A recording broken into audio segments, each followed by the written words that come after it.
पाकिस्तान के विदेश मंत्री बिलावल भुट्टो जरदारी ने भारतीय प्रधानमंत्री नरेंद्र मोदी पर अपमानजनक टिप्पणी की। उनकी अमर्यादित टिप्पणी पर भारत सहित दुनिया भर में विरोध भी दिखाई दिया। लेकिन अगर हम गुजरे वक्त में जाएं तो इन्हीं बिलावल के मामा और पाकिस्तान की पूर्व प्रधानमंत्री बेनज़ीर भुट्टो के भाइयों ने एक आतंकी संगठन अल जुल्फिकार बनाया था और कई ऑपरेशंस को अंजाम भी दिया था। इसमें सबसे खतरनाक मिशन PIA एयरक्राफ्ट की हाईजैकिंग का है, जिसने दुनिया भर में तब सनसनी मचा दी थी। इस हाईजैकिंग के बाद तब के तानाशाह जिया उल हक की सत्ता ने भी घुटने टेक दिए थे और हाईजैकर्स की मांगों को मान लिया था। नमस्कार, मैं हूं मुकेश। देश दुनिया की ऐतिहासिक घटनाओं पर आधारित एडिटर जी हिंदी की विशेष पेशकश झरोखा में आप सभी का स्वागत है। अगर आप इस वीडियो को YouTube पर देख रहे हैं तो हमारे चैनल को सब्सक्राइब करें, और अगर आप इस वीडियो को Facebook पर देख रहे हैं तो हमारे पेज को लाइक करना और फॉलो करना न भूलें। आइए आज का सफरनामा शुरू करते हैं।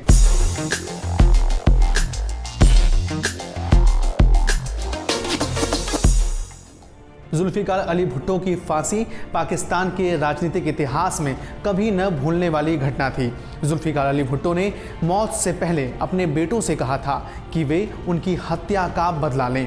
बदले की आग में जलते बेटों ने इसे अब्बू की आखिरी ख्वाहिश के रूप में लिया था। जब भुट्टो को फांसी दी गई तब उनके दो नौजवान बेटों मुर्तजा भुट्टो और शहनवाज भुट्टो ने पाकिस्तानी सेना का मुकाबला करने का फैसला किया था। दोनों ने मिलकर अल जुल्फिकार संगठन बनाया।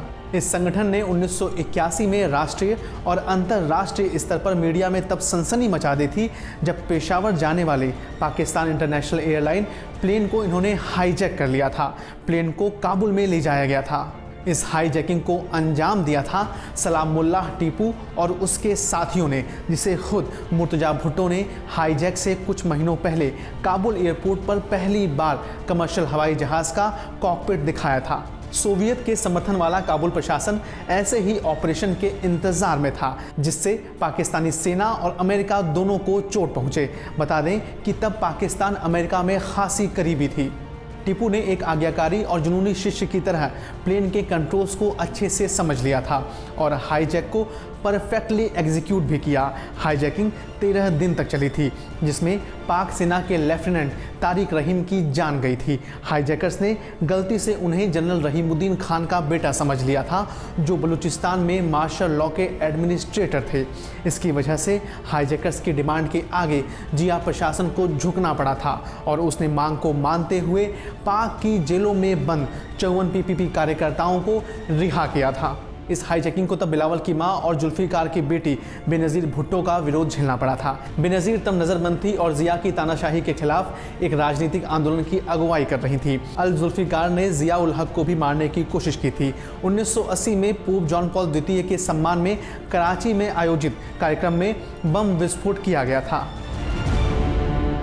मुर्तज़ा भुट्टो अल जुल्फिकार का ऑपरेशनल और पॉलिटिकल बॉस था। उसने यासर अराफात और मुअम्मर गद्दाफी जैसे विद्रोही अरब नेताओं से सीखा था। संगठन के लोगों को ट्रेनिंग अफगानिस्तान में ही दी गई थी। संगठन का मकसद जनरल जिया उल हक की हत्या करना था। जलालाबाद से तोरखम तक की यात्रा में ऐसे कई मुजाहिदीन थे जो सोवियत समर्थित लोगों को मौत की नींद सुनाने के लिए बेकरार थे। कम ट्रेनिंग पाए हुए बट और उसके साथियों ने पाकिस्तान पहुंचकर कम तैयारी के साथ जिया के प्लेन पर हमले की योजना बनाई। रावलपिंडी में एक घर की छत से उन्होंने इस साजिश को अंजाम तक पहुंचाने की कोशिश भी की। घर को किराए पर लिया गया था, लेकिन जब मिसाइल दागी गई तो वह निशाने से चूक गई और अल जुल्फिकार के खिलाफ हुई कार्रवाई में कई एक्टिविस्ट जेल में डाल दिए गए। ऐसे PPP एक्टिविस्ट जो संदिग्ध नहीं थे, लेकिन अल जुल्फिकार से सहानुभूति रखने और उसके कार्यकर्ताओं को भोजन उपलब्ध कराकर अपने यहाँ रखने के लिए उन्हें बुरी तरह से टॉर्चर किया गया, और वो भी बगैर ट्रायल के। अल जुल्फिकार की कहानी आपसी हिंसा से ख़त्म भी हुई। मुर्तज़ा ने काबुल में संगठन का कामकाज तब समेट लिया जब छोटे भाई शहनवाज भुट्टो को 1985 में फ्रेंच रिवेरा के नीस में जहर देकर मार डाला गया। बेनज़ीर और मुर्तज़ा दोनों ने जोर देकर कहा कि उन्हें उनकी अफगान पत्नी ने जहर दिया था, जो पाकिस्तानी खुफिया एजेंसी ISI की एजेंट बन गई थी। मुर्तज़ा बाद में सीरिया चले गए और वहीं से अल जुल्फ़िकार का ऑपरेशन जारी रखा। 20 सितंबर 1994 को मुर्तज़ा भुट्टो की कराची में घर के बाहर गोली मारकर हत्या कर दी गई। बेनज़ीर तब पाकिस्तान की प्रधानमंत्री थी। कई लोग मानते हैं कि इस हत्या को सेना ने अंजाम दिया था और वह भी मेजर तारिक रहीम की हत्या का बदला लेने के लिए। पाकिस्तान के पूर्व दिग्गज क्रिकेटर और वहां के पीएम रह चुके इमरान खान ने भी अपनी किताब मैं और मेरा पाकिस्तान में बिलावल भुट्टो जरदारी पर तीखा हमला बोला है। उन्होंने किताब में लिखा है, बेनज़ीर की मौत के बाद 19 साल के बिलावल को PPP का चेयरमैन बना दिया गया। इमरान ने लिखा है कि इंग्लैंड के प्रिंस चार्ल्स की योग्यता बिलावल अली भुट्टो से ज़्यादा है, क्योंकि बिलावल की आधी से ज़्यादा ज़िंदगी विदेशों में बीती है। पाकिस्तान की सच्चाई का उसे कुछ पता नहीं है। वंशवादी राजनीति और तानाशाही पाकिस्तान का दुर्भाग्य है और इन दोनों ने प्रतिभाशाली व्यक्तियों को कभी प्रोत्साहित नहीं किया।